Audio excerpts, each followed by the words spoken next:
दोस्तों, अगर आप और अच्छी नींद चाहते हैं तो हमारी प्यारी सी ऐप नींद को इंस्टॉल करें। इस ऐप पर आपको एक्सक्लूसिव स्लीप स्टोरीज़ मिलेंगी और आप बिना यूट्यूब प्रीमियम के भी इन स्टोरीज़ को बैकग्राउंड में सुन सकेंगे। इंस्टॉल करने के लिए आप हमारी वेबसाइट neend.app पर ज़रूर आइए और अच्छी कहानियाँ, स्लीप म्यूज़िक, कुछ टिप्स सुनने के लिए इस चैनल को सब्सक्राइब कीजिए।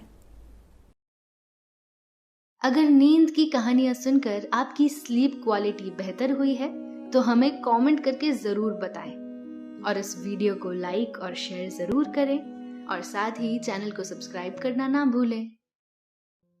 नमस्कार, मैं हूं शांभवी।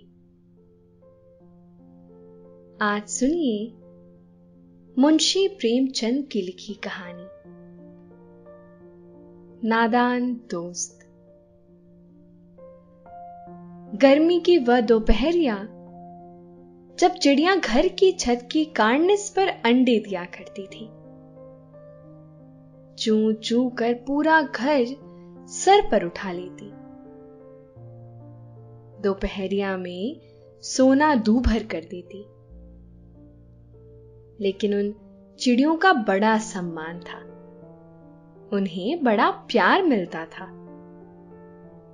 ना सिर्फ उनके लिए दाना रखा जाता बल्कि ठंडा पानी भी रोज कुलिया में रख छोड़ा जाता। इन्हीं गर्मियों में गौरैया अपने अंडे देती।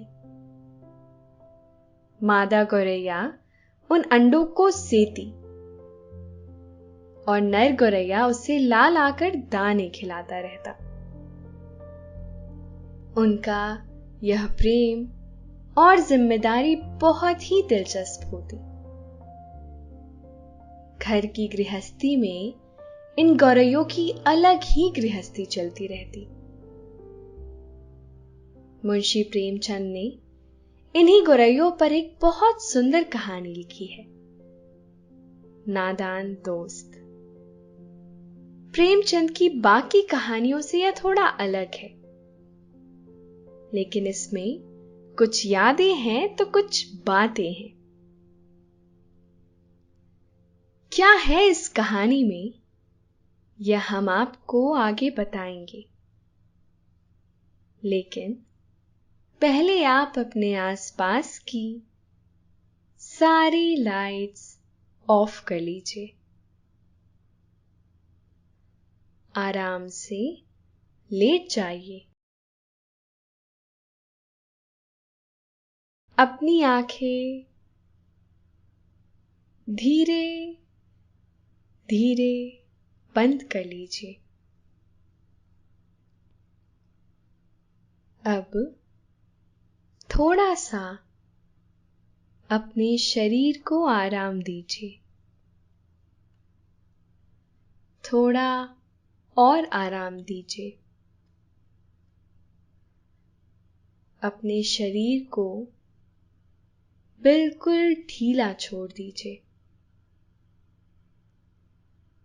कोई टेंशन नहीं, कोई तनाव नहीं। अपने दिमाग में चल रहे सभी विचारों को, चिंताओं को त्याग दीजिए। एक शांति सी महसूस कीजिए। सारी नेगेटिव, सारी पॉजिटिव विचारों को धीरे धीरे निकाल दीजिए। हाथों को सीधा करिए और अपनी कमर के साइड में रख लीजिए। अब अपनी सांस पर ध्यान लगाइए। मन शांत, एकदम शांत होता जा रहा है। आप बहुत अच्छा महसूस कर रहे हैं। खुद को काफी हल्का महसूस कर रहे हैं। हर तरफ शांति है, सुकून है, खामोशी है। केशव के घर में कार्निस के ऊपर एक चिड़िया ने अंडे दिए थे। केशव और उसकी बहन श्यामा दोनों बड़े ध्यान से चिड़ियों को वहां आते जाते देखा करते।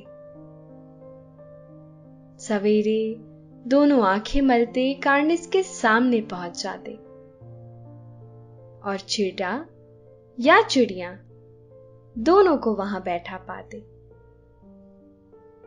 उनको देखने में दोनों बच्चों को ना मालूम क्या मजा मिलता। दूध और जलेबी की भी सुध नहीं रहती थी। दोनों के दिल में तरह तरह के सवाल उठते। अंडे कितने बड़े होंगे, किस रंग के होंगे, कितने होंगे, क्या खाते होंगे, उनमें बच्चे किस तरह निकल आएंगे, बच्चों के पर कैसे निकलेंगे, घोंसला कैसा है। लेकिन इन बातों का जवाब देने वाला कोई नहीं। ना अम्मा, जो घर के काम धंधों से फुर्सत नहीं लेती थी, और ना बाबूजी को पढ़ने लिखने से फुर्सत थी। दोनों बच्चे आपस ही में सवाल जवाब करके अपने दिल को तसल्ली दे दिया करते थे।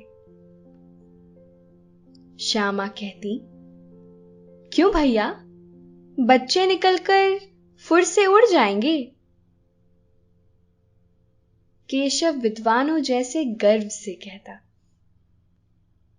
नहीं रे पगली, पहले पर निकलेंगे, बगैर परों के बेचारे कैसे उड़ पाएंगे?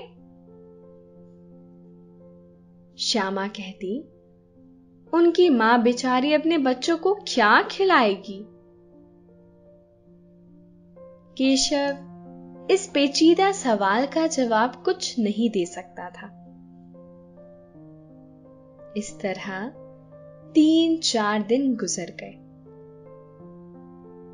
दोनों बच्चों की जिज्ञासा दिन ब दिन बढ़ती जाती थी। अंडों को देखने के लिए वह अधीर हो उठते थे। उन्होंने अनुमान लगाया कि अब बच्चे जरूर निकल आए होंगे।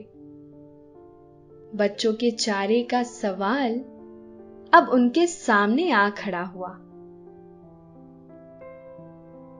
चिड़िया बेचारी इतना दाना कहां पाएगी कि सारे बच्चों का पेट भरे? गरीब बच्चे भूख के मारे चू चू करके मर जाएंगे। इस मुसीबत का अंदाजा करके दोनों घबरा उठे।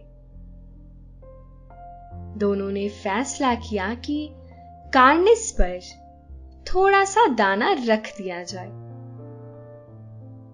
श्यामा खुश होकर बोली, तब तो चिड़ियों को चारे के लिए कहीं उड़कर ना जाना पड़ेगा ना? केशव, नहीं, तब क्यों जाएंगी? श्यामा, क्यों भैया, बच्चों को धूप ना लगती होगी? केशव का ध्यान इस तकलीफ की तरफ ना गया था। बोला, जरूर तकलीफ हो रही होगी। बेचारे प्यास के मारे तड़प रहे होंगे। ऊपर छाया भी तो कोई नहीं। आखिर में यही फैसला हुआ कि घोंसले के ऊपर कपड़े की छत बना देनी चाहिए। पानी की प्याली और थोड़े से चावल रख देने का प्रस्ताव भी स्वीकृत हो गया। दोनों बच्चे बड़े चाव से काम करने लगे।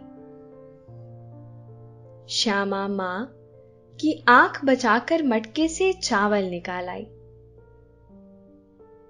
केशव ने पत्थर की प्याली का तेल चुपके से जमीन पर गिरा दिया और खुद साफ करके उसमें पानी भरा।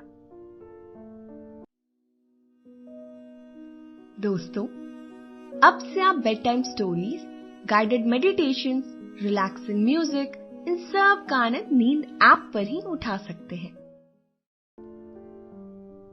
अब चांदनी के लिए कपड़ा कहां से आए? फिर ऊपर बगैर छड़ियों के कपड़ा ठहरेगा कैसे? और छड़ियां खड़ी होंगी कैसे? केशव बड़ी देर तक इसी उधेड़ बुन में रहा। आखिरकार उसने यह मुश्किल भी हल कर दी। श्यामा से बोला, जाकर कूड़ा फेंकने वाली टोकरी उठा लाओ। अम्मा जी को मत दिखाना। श्यामा ने कहा, वह तो बीच से फटी हुई है, उसमें से धूप नहीं जाएगी। केशव ने झुंझलाकर कहा, तू टोकरी तो ला, मैं उसका सुराख बंद करने की कोई हिकमत निकालूंगा। श्यामा दौड़कर टोकरी उठा लाई। केशव ने उसके सुराख में थोड़ा सा कागज ठूस दिया और तब टोकरी को एक टहनी से टिका कर बोला, देख, ऐसे ही घोंसले पर उसकी आड़ दूंगा, तब कैसे धूप जाएगी? श्यामा ने दिल में सोचा, भैया कितने चालाक हैं। गर्मी के दिन थे, बाबूजी दफ्तर गए हुए थे।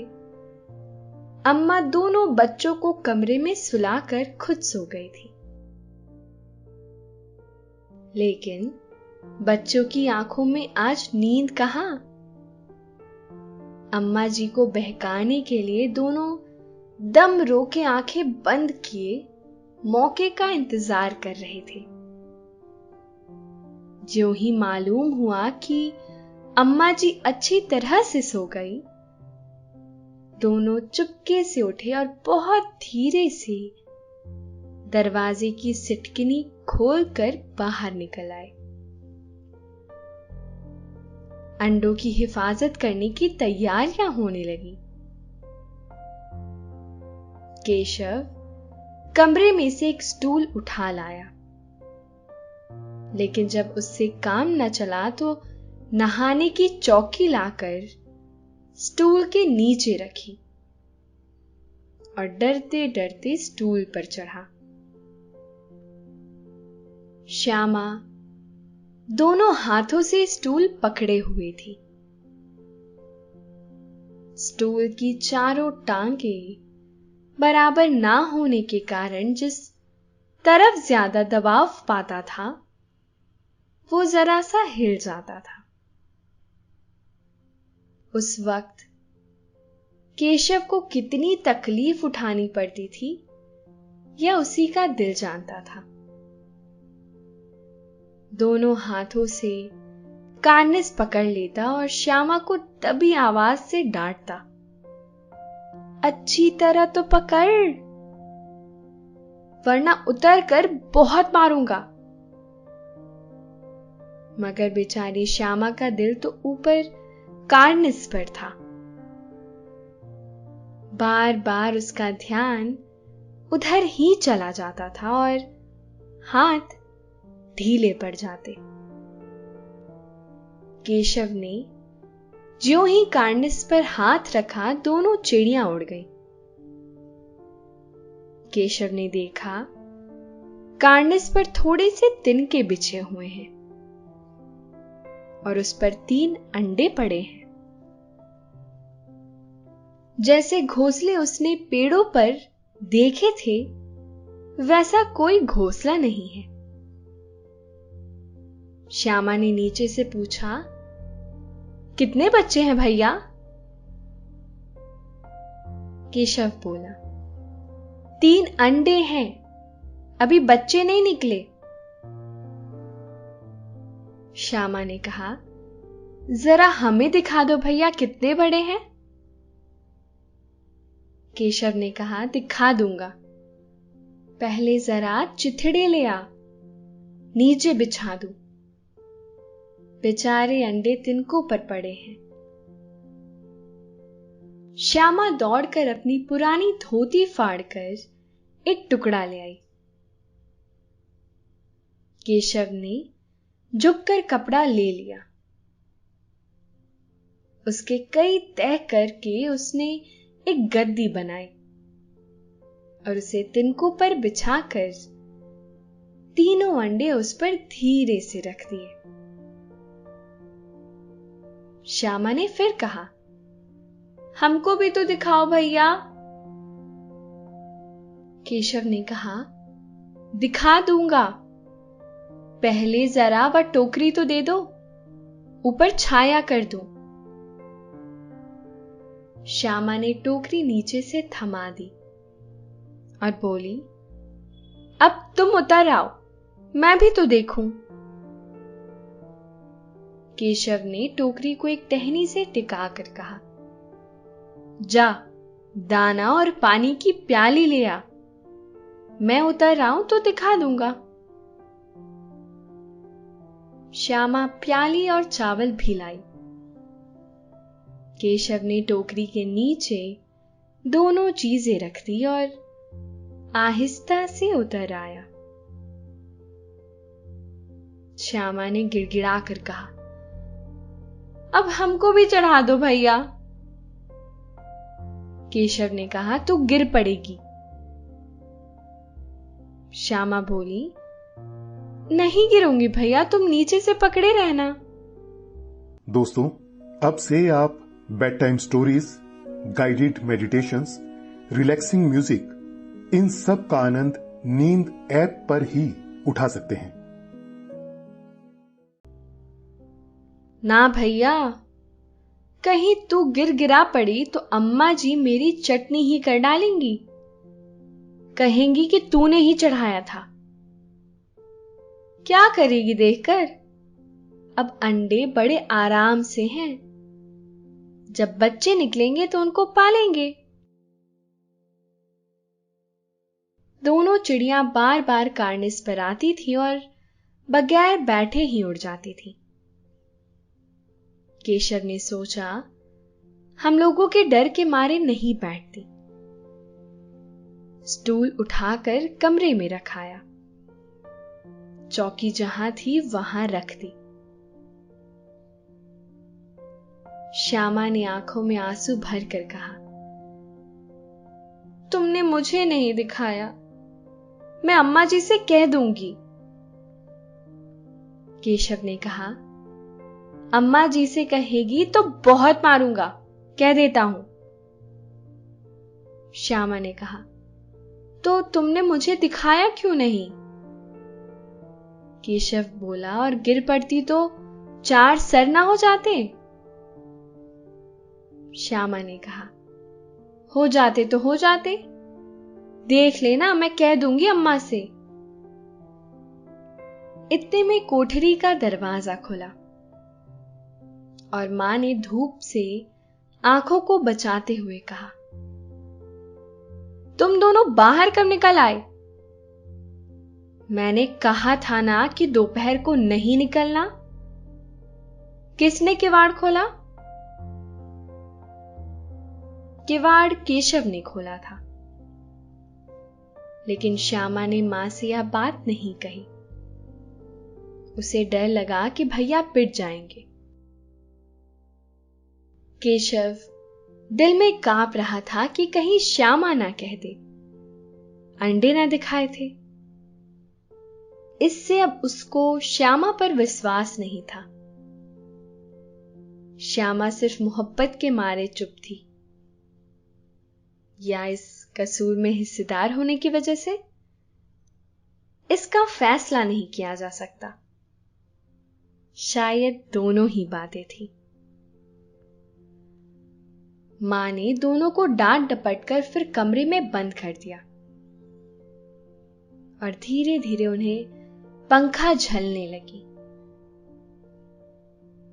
अभी सिर्फ 2 बजे थे। बाहर तेज लू चल रही थी।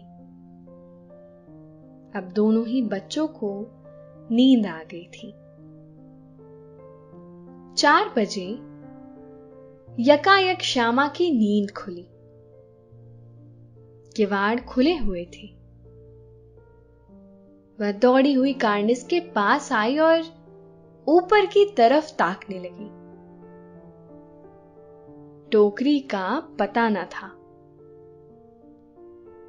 संयोग से उसकी नजर नीचे गई और वह उल्टे पांव दौड़ती हुई कमरे में जाकर जोर से बोली, भैया, अंडे तो नीचे पड़े हैं, बच्चे उड़ गए। केशव घबरा कर उठा और दौड़ा हुआ बाहर आया तो क्या देखता है कि तीनों अंडे नीचे टूटे पड़े हैं और उनसे चूने की सी चीज बाहर निकल आई है। पानी की प्याली भी एक तरफ टूटी पड़ी है। उसके चेहरे का रंग उड़ गया था। सहमी हुई आंखों से जमीन की तरफ देखने लगा। श्यामा ने पूछा, बच्चे कहां उड़ गए भैया? केशव ने करुण स्वर में कहा, अंडे तो फूट गए। श्यामा ने फिर पूछा, और बच्चे बच्चे कहां गए? केशव बोला, तेरे सर में गए। मां ने सोटी हाथ में लिए हुए पूछा, तुम दोनों वहां धूप में क्या कर रहे हो? श्यामा ने कहा, अम्मा जी, चिड़िया के अंडे टूटे पड़े हैं। मां ने आकर टूटे हुए अंडे को देखा और गुस्से से बोली, तुम लोगों ने अंडों को छुआ होगा। दोस्तों, अब से आप आपकी मनचाही दादी और नानी की कहानियों से प्यारी नींद की कहानियां सिर्फ और सिर्फ नींद ऐप पर ही सुन पाएंगे। तो इसी तरह हमारे साथ कहानियों के जरिए जुड़े रहने के लिए आपकी अपनी नींद ऐप इंस्टॉल करें। अब तो श्यामा को भैया पर जरा भी तरस न आया। उसी ने शायद अंडों को इस तरह रख दिया कि वह नीचे गिर पड़े। इसकी उसे सजा मिलनी चाहिए। वह बोली, इन्होंने अंडों को छेड़ा था अम्मा जी। मां ने केशव से पूछा, क्यों रे, सही बात है ये? केशव भी की बिल्ली बना खड़ा हुआ था। मां ने पूछा, तू वहां पहुंचा कैसे? श्यामा ने जवाब दिया, चौके पर स्टूल रखकर चढ़ा था अम्मा जी। केशव बोला, तू स्टूल थामे नहीं खड़ी थी? श्यामा ने कहा, तुम्ही ने तो कहा था। मां ने कहा, तू इतना बड़ा हुआ, तुझे अभी इतना भी नहीं मालूम कि छूने से चिड़ियों के अंडे गंदे हो जाते हैं। चिड़िया फिर इन्हें नहीं सेती। श्यामा ने डरते डरते पूछा, तो क्या चिड़िया ने अंडे गिरा दिए अम्मा जी? मां ने जवाब दिया, और क्या करती? केशव के सिर पर इसका पाप पड़ेगा। केशव रोनी सूरत बनाकर बोला, मैंने तो सिर्फ अंडों को गद्दी पर रख दिया था। और तभी मां को हंसी आ गई।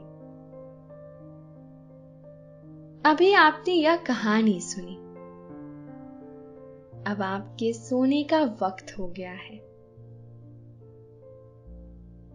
निंदिया रानी चुपके से आपके सिरहाने आकर बैठ गई हैं।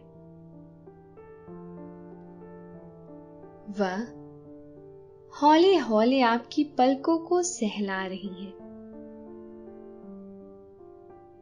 नींद आपकी आंखों में भरती जा रही है। आपकी पलकें बोझिल हो रही हैं। आपने अपनी आंखों को धीरे धीरे बंद कर लिया है। अब आप आहिस्ता आहिस्ता नींद की आगोश में समाते जा रहे हैं, समाते जा रहे हैं। शुभ रात्रि।